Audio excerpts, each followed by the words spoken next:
Selon l'intérêt qu'on y trouve, nos opinions et nos jugements varient. Nos vérités sont bien relatives. Et ce que l'on ne tolère pas chez autrui est justifié s'il s'agit de nous-mêmes ou des nôtres, et notre dureté devient complaisance. Une brave femme que la soixantaine bien sonnée rendait bavarde et gémissante avait 2 enfants, un fils et une fille, tous 2 récemment mariés. Une parente, curieuse, lui posait des questions à leur sujet et cette mère ne se faisait pas prier pour vider son cœur. « Alors, comment tu trouves ta belle-fille ? Est-ce que tu as de bons rapports avec elle ? Est-ce que ton fils est heureux ?»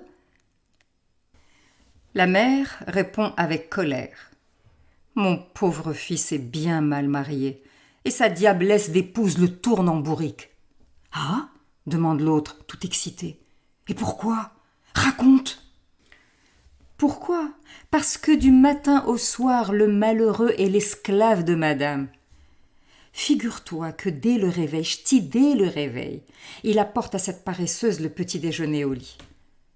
Inutile de te dire qu'elle y passe la journée au lit, l'incapable, magasin, sous prétexte que Lella a fait des études et travaille. Lella n'a pas le temps, elle doit se reposer.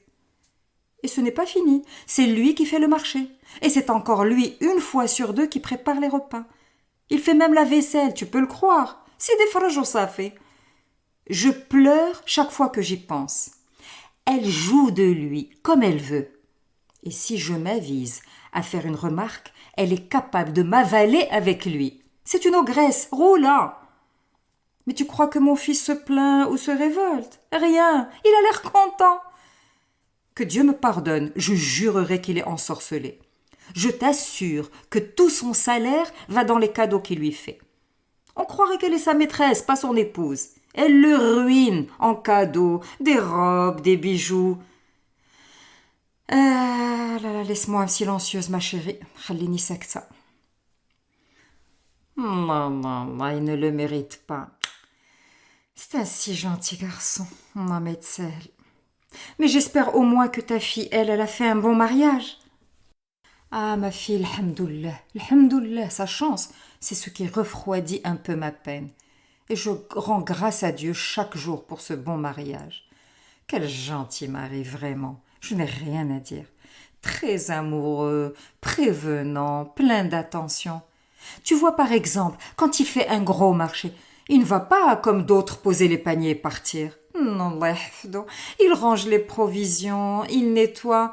Et comme c'est un bon cuisinier, c'est lui qui fait les repas. C'est qu'il ne veut pas la fatiguer. Elle a assez de fatigue avec son travail.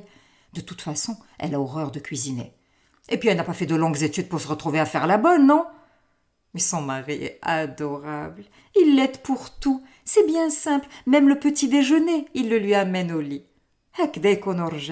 Mais entre toi et moi, ma fille, elle le mérite. C'est pas la fille de n'importe qui quand même.